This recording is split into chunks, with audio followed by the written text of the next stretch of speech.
I know I've been talking a lot about Georgia State this week, so I figured it was time for me to bring on one of Georgia State's own to talk about what we could expect from the Georgia State Panthers this weekend against South Carolina. Locked On Gamecocks, your daily podcast on the South Carolina Gamecocks, part of the Locked On Podcast Network, your team every day.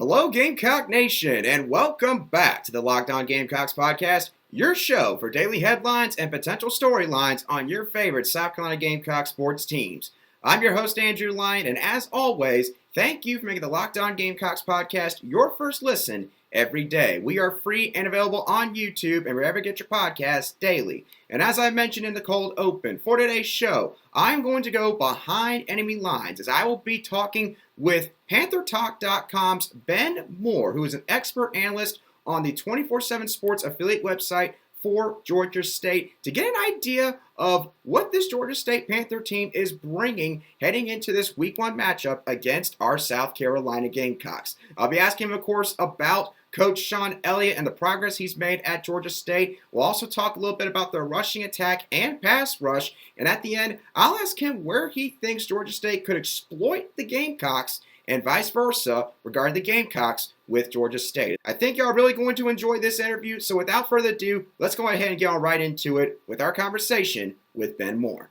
Gamecock Nation, I'm pleased to be joined by expert analyst for PantherTalk.com, which is Georgia State's 24/7 sports affiliate website, Ben Moore. Ben Moore has been covering the Georgia State Panthers for a good while now in his career. Ben, I thank you so much for joining me on today's show, the first edition of Behind Enemy Lines for the Locked On Gamecocks podcast for the 2022 football season.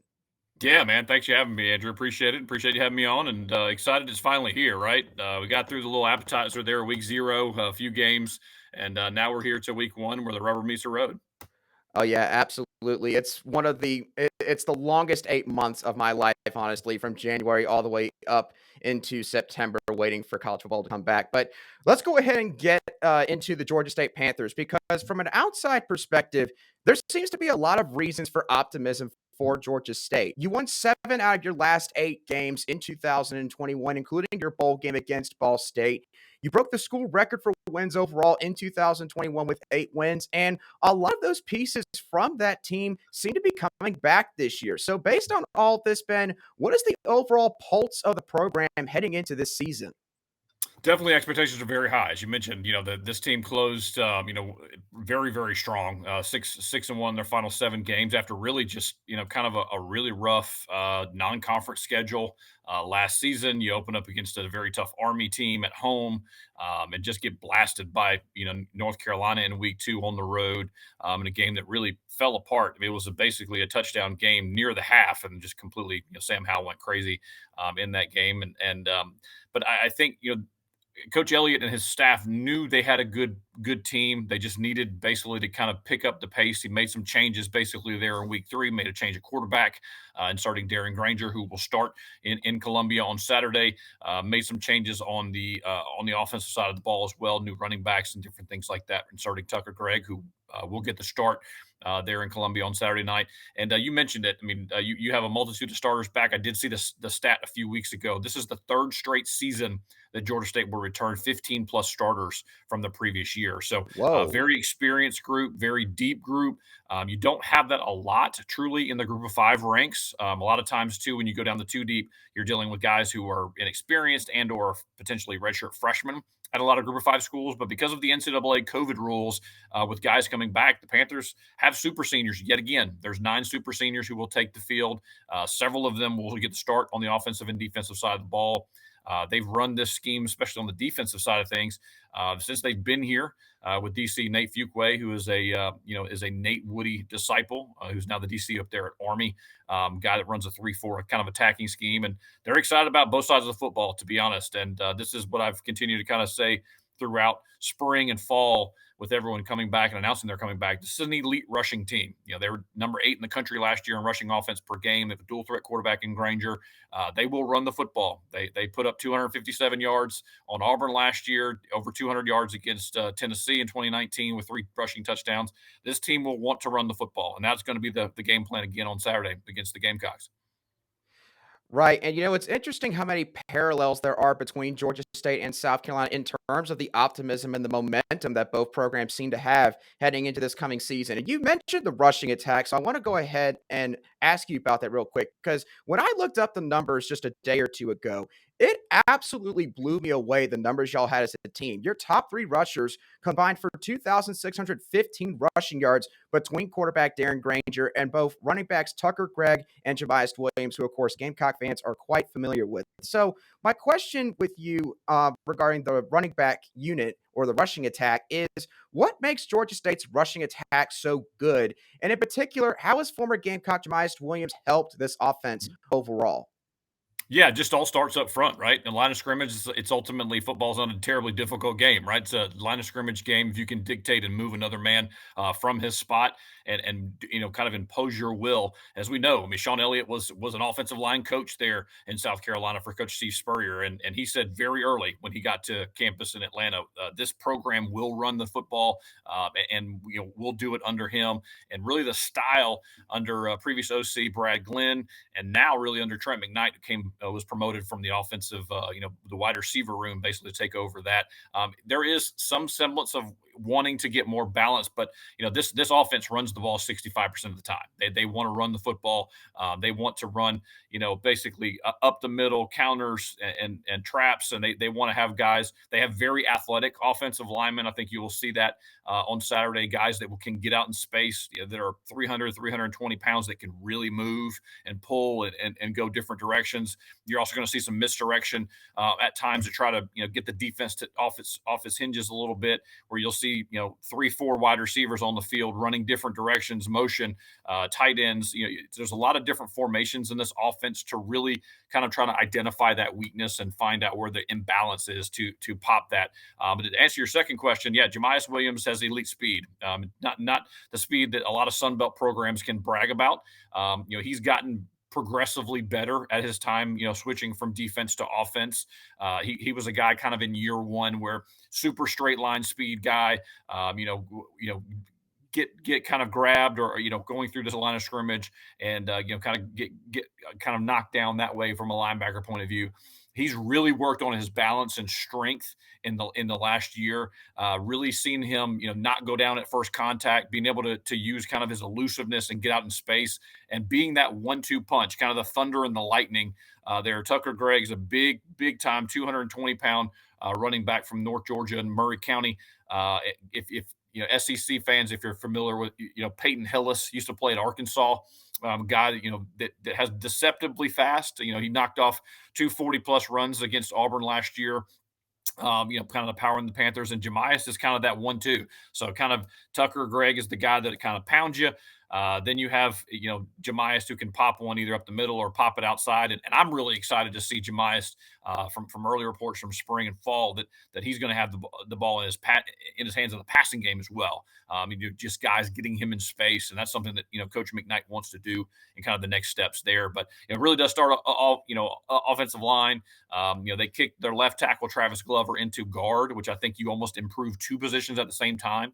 He was a very solid left tackle. Move him to left guard, which is probably his position at the next level, at being about 6'5.5" and 330 pounds. Move a guy in there by the name of Bryson Broadway, who's played a lot of football in his career as well. He took advantage of the FCS rule, playing in the spring and the summer. So in one calendar year, I think he played 16 games for Eastern Illinois. So he's not going to shy away. And then also you have a redshirt freshman who started at right tackle, Montavious Cunningham, just out of Athens, down there in Bulldog country, basically. But he's a big dude as well, well over 300 pounds, and going to anchor that line. But interior, Columbia native Malik Sumter is the center. He's super excited about coming home. We asked him pretty early how many tickets he's going to have to request to get in the building, and he said he's going to try to gobble up as many as he can. But that's another thing about this roster, man. I mean, Coach Elliott recruits the state of South Carolina very well. There's 20 scholarship players on the roster that will will be making the trek, as well as 5 from Columbia. So there should be some Panther blue and white scattered amongst the red there in Williams-Brice.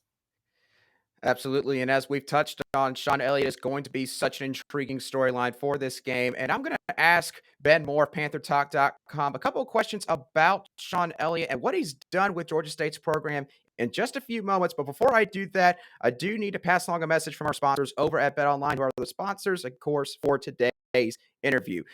BetOnline is the fastest and easiest way to check out all of your betting needs, where you can find all of your favorite sports and events at the #1 online source for odds, lines, and games, along with reviews and news of every league, including the NFL, college football, Major League Baseball, NBA, NHL, combat sports, golf, and yes, even esports as well. BetOnline continues to be the top online resource for all of your sports wagering needs, including live in-game betting, scores, and podcasts. They have you covered wherever you need them. So be sure to head over to the website today or use your mobile device to learn the latest about the trends and action, because BetOnline is where the game starts. Welcome back to today's special edition of the Locked On Gamecocks podcast, where we cover your team every single day. Now, Ben, obviously, a big reason for the program's recent success over at Georgia State could be pointed to the head man in Shawn Elliott. He's had 3 seasons of 7 or more wins at Georgia State, 3 straight winning seasons, which I believe is the first time in the program's history that they've done that. And he's also had 4 bowl appearances and 3 bowl victories in his time in Atlanta. So for someone who had never been a head coach before 2017, he's had a ton of success, but it seems like Shawn Elliott doesn't get enough credit for what he's done with Georgia State's football program. What are your thoughts on that? Yeah, it's I think it's a continuation ultimately. As he's progressing this program forward, and let's not get it twisted. This is a 13-year-old program, right? So you have basically a middle schooler with some of these programs that have been around for over 100 years. They're in the state. Where the University of Georgia has played since the late 1800s. Georgia Tech the same way. So they we're trying to find their footing, as a new program does, in a very crowded sports market as well. And Coach Elliott, came here and said, look, the DNA has to shift here. You ultimately need to understand that he wants to basically have a winning product, because I've said it many times, and I've been in the city of Atlanta since 1995, been a fan of Atlanta sports much longer than that. But ultimately, you have to have a winner to attract the attention. You got to start there, as we've seen with the pro sports and college sports. You got to have an exciting style of play, and I think Coach Elliott, certainly on the offensive side of the ball, and now really the last few years on the defensive side of the ball, have continued to get very solid. And also you need star players, right? You had guys you need to kind of make that next step and get to the next level. And Georgia State now can brag several NFL players on roster starting to dot now, under the previous coach in Trent Miles, and now with Shawn Elliott, and bringing the talent level continuing up. But, I think for him, overall his record is 30-30. It's not going to jump off the page to maybe a Power 5 program or fans and things like that. But knowing, basically where this program was just really, before he took over, there was, basically, he's got the 2-10 season in there as the second year when really the roster really kind of was made over in a major way. And the roster, quite honestly, got very, very young quickly on them.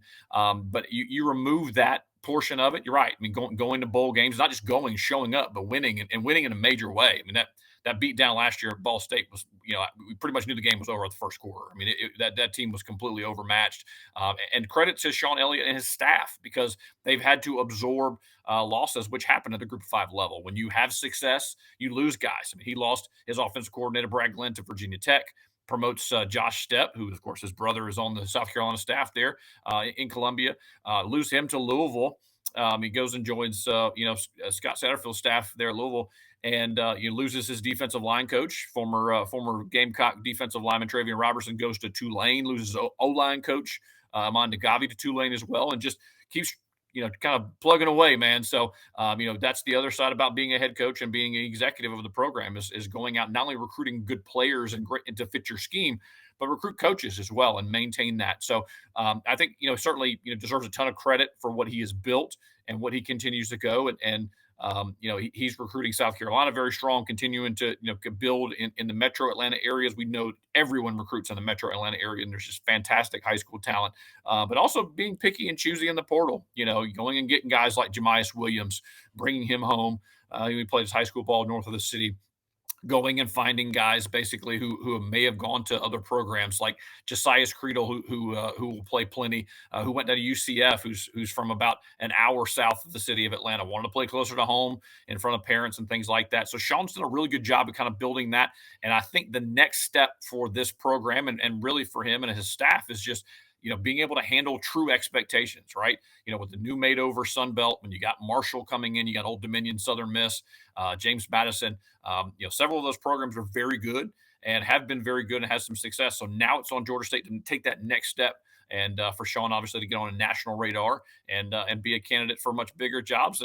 And I think it's a scenario too where many fans kind of bristle at that, where hey, you're going to lose a head coach and different things like that. But that's just the progression. That's just the natural part of being a Sun Belt program at this point. You're not going to be able to double a guy's salary potentially, or you've seen the losses in the league with Billy Napier leaving Lafayette down there in Louisiana and going to Florida. You've seen the kind of the coaching train there. Like as I mentioned a little bit earlier, Satterfield leaving App State and going to Louisville. So that does happen. Some coaching transition, and I'm sure probably it's eventually a goal of Shawn Elliott is you want to get bigger. He was an interim coach at South Carolina. He's certainly looking for an opportunity once again to prove himself. But he's doing a great job certainly in Atlanta, and I know he's super excited about his bunch, not only just in game one but all season long. Oh, yeah, no, for sure. And of course, again, South Carolina fans, no one coached Shawn Elliott very well. We know how fiery of a guy that he is. And we know that he gives 110% to everything that he does with his football program. So let's move on to the defensive side of the ball real quick, because from looking at the stats, and I watched some of y'all's highlights from your game at Louisiana this past season, and it seems like this defense sort of runs a bend but don't break kind of style when they're out there on the field. But they found success with that, and part of that is due to your pass rush. I saw, according to Phil Steele, who is a college football pundit and, of course, comes out with his college football preseason magazine every single year, y'all have gotten 73 total sacks over the last 2 years. So what has led to this pass rushing success in this Nate Fuqua-led defense? Yeah, the biggest thing ultimately, you've got attacking from all levels, all three levels, basically on the defense. It's also a very quick defense. This is not going to be an overly huge defensive line or even front seven, but guys that can really, really move in space. Coach Fuqua really likes, especially for his weak side backers, for example. And there's been some conversation this week about it, where he goes and finds guys that are safeties in high school or safeties at other schools and be able to bring them into that weak side linebacker, that 3-4, where you're going to have a rush end on the strong side, where you have Jamil Muhammad, who is a former Vanderbilt quarterback signee there. So an SEC level, obviously, athlete there. Who's bulked up to 245 pounds and will play that strong side, rush end, defensive end. He had 6.5 sacks last year. And honestly, one of the better, I think, defensive line groups in the group of five. You have Thomas Gore on the interior there at nose guard. And unfortunately, nose guards don't get a lot of love, right? You're not getting a tremendous amount of tackles or sacks, but just allowing the guys behind them, to make plays. And you've got very, senior laden, linebacking crew and Blake Carroll and Jordan Venzial. I think you're seeing the quickness and a lot of stunts, a lot of pulls, a lot of quick slants, basically, where it's a little bit tougher. They're not used to seeing guys that way. And then on the back third, you've got two seniors basically in Quay White, who basically is from the state of South Carolina, homecoming. You have 6-year senior Jalen Jones there at nickel corner. You got Breckwies Brown at the other corner. And the guy that I always highlight whenever I do any interviews like this or anywhere, but the Sun Belt version of the Honey Badger is Octavius Lane. They call him the hit stick. He has the very, very much the same build as Tyrann Mathieu, about 5'9", about 190 pounds. He's the career leader in interceptions for Georgia State. And if he gets his hands on the ball, he takes it back, man. He is big time, constantly around the football. Just has a nose and a knack for the football to kind of be that rover and the guy there. And whether it's in pass coverage or run support. So They've been very solid, and you mentioned the bend don't break. I mean, it is they're going to run cover two, cover three. Really kind of making you drive down the field, making you impatient, making opposing quarterbacks basically make a mistake and get impatient. And again, when ultimately your secondary gets better when you have pass rush. Your pass rush gets better when your secondary plays solidly. So it definitely has been a good balanced group and a very opportunistic group as well. The Panthers offense doesn't turn the ball over a lot, and the Panthers defense is very good at taking the ball away when it presents itself. So that's certainly going to be a part of the game plan on Saturday, is trying to force turnovers there and when they're available, and use some of the energy of the crowd there to its own advantage. Right. And, I've heard a lot about, I believe it's Octavius Lane that you mentioned earlier. It sounds like he's a really, really good football player for y'all. First team All Sun Belt performer from the 2021 season. And yeah, you don't get compared to the Honey Badger for nothing. If you're getting that kind of comparison, you are a pretty solid football player, no matter what level of football you are playing at. As we get into the last segment of today's special Behind Enemy Lines edition of the Locked On Gamecocks podcast, I'm again here with Ben Moore of PantherTalk.com, and I'm so thankful for you, Ben, coming on today's show. I got one final question for you before we head on. Overall, heading into this game, what is one area where you think Georgia State could find success against the Gamecocks, and subsequently, what is one area that could potentially be exploited by South Carolina? Yeah, I think the biggest thing ultimately, as we talked about at the top, is just the rushing game. I know that's the one area that South Carolina struggled at times last season when they're on the front seven and stopping opponents' rushing game. And if the Panthers' offensive line can really move the line of scrimmage and get guys out in space, and really Darren Grainger as well. He's a very smart quarterback, doesn't turn the ball over a lot, very slippery type athlete. He's a little bit more of a long strider. He's not the guy to get off the bus you probably want to have first. Basically at about 6'4" and about 205, but a guy that has played a lot of football. Started his career at Furman. Took his team against this Georgia State team on the road in his freshman season. Also went to Virginia Tech Lane Stadium as a freshman and had Furman in that game as well. Starting 5 games there for Furman as a freshman. Comes to Georgia State, takes the keys, and basically is 8-3 as a starter in 2021. So he's a guy that really has gotten better at short and intermediate throws, and I think that's one area where he's going to have to hit, because I believe that the Gamecock secondary is very solid. When the opportunities obviously present themselves, he's going to have to hit on those. I think in terms of an area that I maybe have a little bit concerned. There is a new special teams coordinator this season for Coach Elliott. It was an area of emphasis this spring, specifically going out and hiring Coach Arkita Banks to organize and be more organized in the special team side of things. And as of right now, you have one guy handling the kick, punt, and kickoff duties. And especially for game one, you want those guys. And Michael Hayes is a very solid kicker, very solid performer. But the Panthers have had some trouble in the kick coverage game. I know last year at Auburn, they had a kick block for a touchdown, which happened to be Cam Newton's younger brother blocking that kick against the Panthers, which really swayed the momentum in that game. So I think that's the one area where you want to see progression and you want to see solid play in the kicking game as well. But again, and then ultimately the secondary. Spencer Rattler's, definitely a big time passer, and when he gets it going, he can be one of the best in the country. And that's something the Panthers are going to have to deal with. And there's got to be some game plans and some disguised looks there as well for him in order to have some success. But definitely looking forward to not talking about it anymore and actually seeing it happen here on Saturday. And we're just a few days away, thankfully. Yeah, sure. And, this is honestly, from a Gamecock fan's perspective, I think this is one of the more hyped up opening games that South Carolina has had in recent years. And again, that just speaks to just how much this Georgia State football program has progressed. And really appreciate Ben Moore once again coming on today's show, providing us a lot of insight into what we can expect from this Georgia State Panthers football team on Saturday night in Williams-Brice Stadium. Ben, thank you once again for coming on to the show. For those who may be interested in seeing how Georgia State does this year, where can they follow you? Yeah, absolutely. Been more 24/7 on Twitter and most social media platforms. We do run PantherTalk.com. Been fortunate enough to cover Georgia State football since practice number one in 2009.